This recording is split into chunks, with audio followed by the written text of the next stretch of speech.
Hello guys! Welcome to my YouTube channel. Ngayon po may panibago po akong lulutuin. At yun ay iskabitseng isda. Okay? So, King, can you come here? Ito po yung mga ingredients. Ito po ay kalahating kutsarang harina. Nilagyan ko po ng kaunting tubig. Ito po yung magpapalapot ng kaunti sa sauce natin. Tulingang isda, ketchup, paminta, toyo, suka, vegetable oil, garlic, onion, ginger, carrots, and ano nga ito? Sitaw. Sitaw. So, start na po tayo. Buksan na po natin mahiwagang lutuan. Okay? Okay, lagyan po natin ng kaunting oil.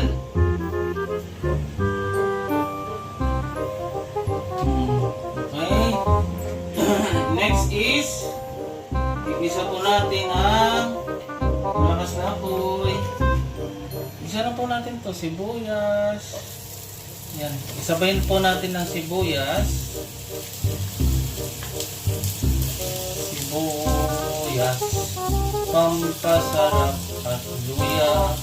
Pampatanggal na lansa.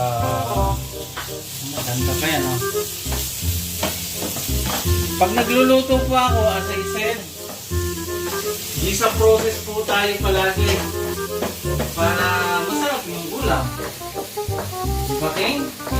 Nakatikim ka naman? Nakaluto na ba ako dati nito? Ewan. Pero, doon sa Pilipinas. Pero ngayon, magluluto ako ng iskabitseng isda. Kasi, maiba naman, di ba? Woo! Okay. Tapos, madali lang po ito kasi luto na lahat eh. Tansya ko lang yung mga ingredients. Yung pampasarap. Pampasarap. Humiti ka.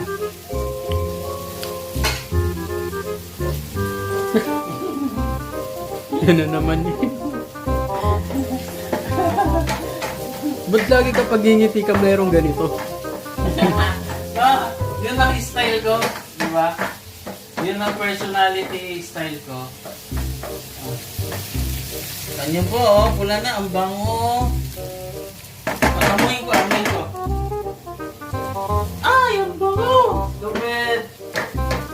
Biglang naging babaeng boses mo ha. Oh, yan po. Next. Okay. Ito po yung, pwede na po ito igisa. Yan o. Pinag-importan ko pa yan, iba't ibang diwa para colorful yung gulay. Para professional ang dating, di ba? Okay na ba igisa lahat po? Panalo na yan. But ito po guys, konting luto lang po ito. Konting isa. Okay. Si Dane po ay nagda-diet. Pero ngayon, pipilitin kong makakain siya nito. Ngayong kahapon nga, ubis ko.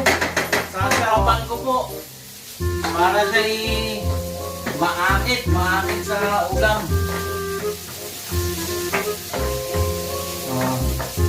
Simple.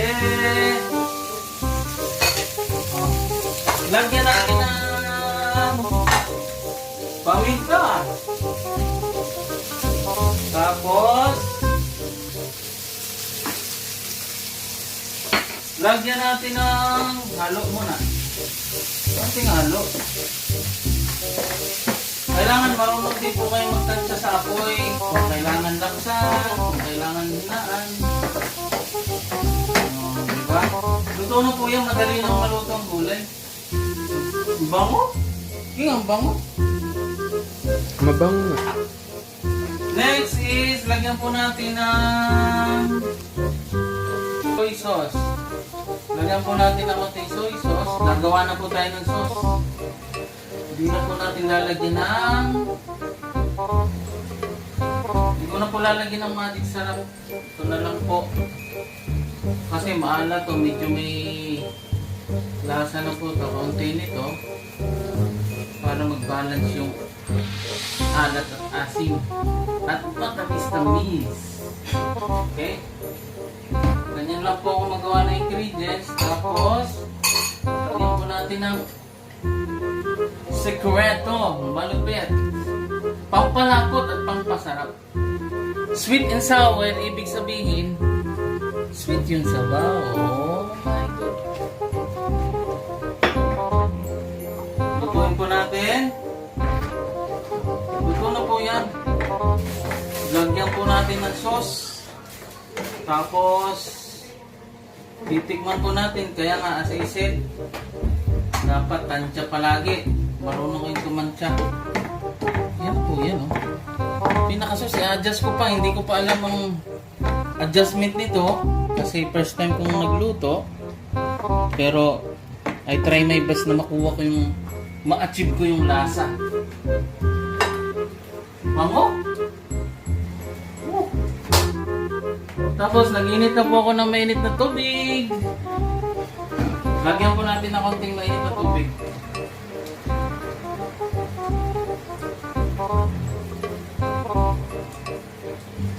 Okay na po yan. Yung sauce niyan, okay na po. Huwag masyadong marami. Palalaputin na po natin. Tapos, tingnan mo yung kuwan, oh. Nagdadala ng kuwan ng team yung kuwan, yung hati ng carrots. Diba? Galing, oh. May iba't ibang kuwan, may iba't ibang hati. Tapos, next step is titikman natin ng sabaw para ma-adjust natin. I-visualize ko kung anong dapat ilagay. Okay? Kung maasim ba, kung maalat, o kailangan pang dagdagan ng tubig, asukal.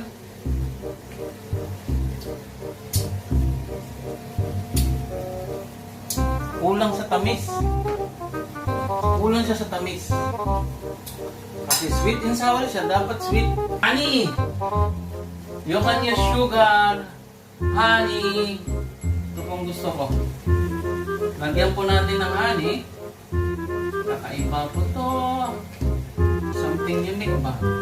Ibabalansi ko po yung alat at tamis.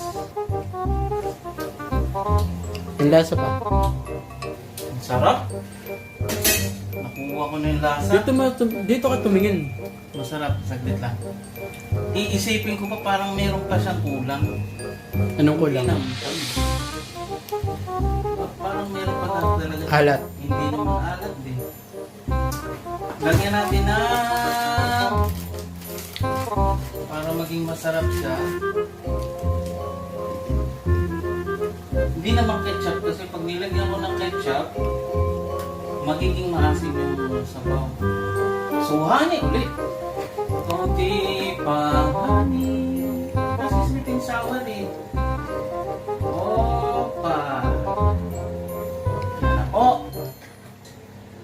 Nagagawa po ako ng sarili kong own version. Ito po yung own version ko lang.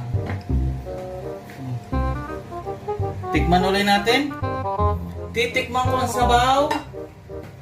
Tikim-tikim sa ulam na masarap. Di ka, George.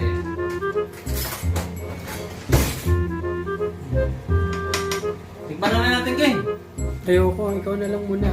Mainit nga, natatakot ako. Naku, huli ko ng tama. So, kailangan pa siya ng kaunting honey. Yun. Nakuha ko na po yung lasa. Next, everything is ready. We put the cornstarch o flour. Ito po, ang purpose po nito ay para maging sticky ang sabaw. Maunti lang talaga? Tingnan mo. Titingnan mo ang sabaw, magiging sticky na yan. Nahuli ko na po yung lasa. So ngayon, Sticky na po siya. Lagay po natin ang isda. Isda. Isdang pampahaba ng buhok. Kung masakit ang ulo, kumain ng maraming isda. Yun ang advice ng doktor. Totoo ba yun? Oo. Pag nalulula ka palagi, you need to eat more fish. Yan na naman tayo sa... Para may Pama. amino acid. Yan na naman tayo sa pamahiin eh. Yan ang sabi ni Doc eh. Doktor din. Doktor. Diba? Tingnan mo, King. Gaano kasarap. Gusto mo, matikman mo. Mamaya Oo. na lang. Okay na po yan. Sabaw. Konting luto. Oh. Ano mo sabaw? What the wow. Ano? Sticky na siya. Oh. Sarap.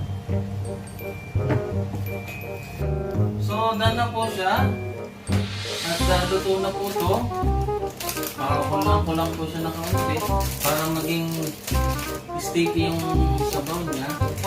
Ito po ay masarap sa kanin. Tingnan niyo po ang texture ng sabaw. Ang lapot.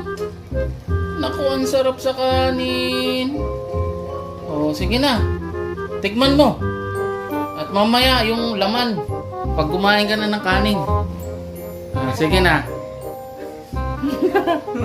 Sabog pa ang buhok eh. You gonna rock and roll.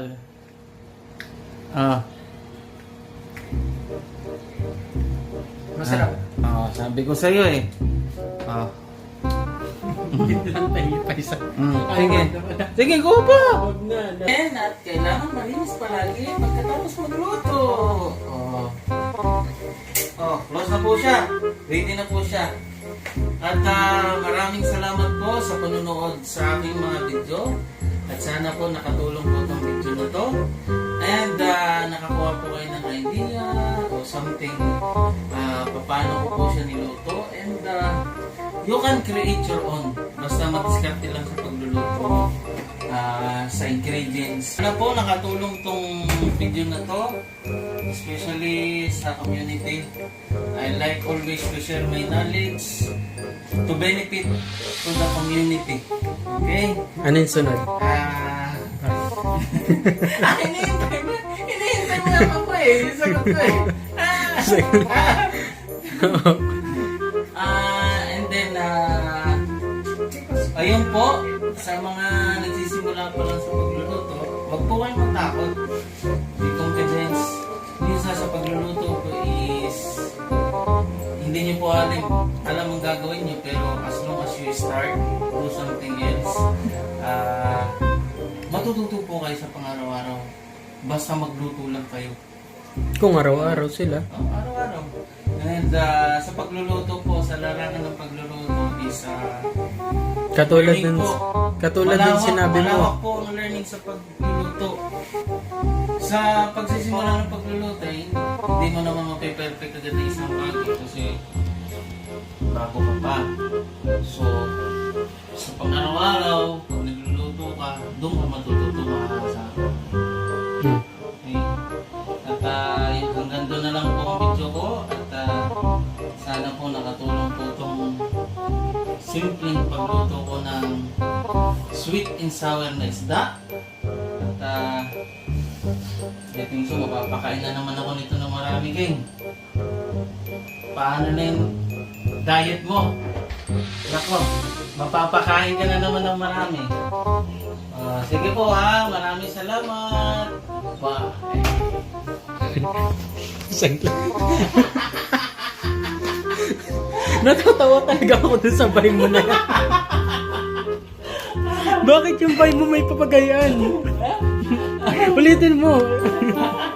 Paano ba gano'n? Hindi, sabihin mo, yung normal. Yung normal lang na babay. Sige po. At Sige, kaya mo yan. sige. Ha? Maraming salamat po sa panonood. Bye. Yun pa rin eh.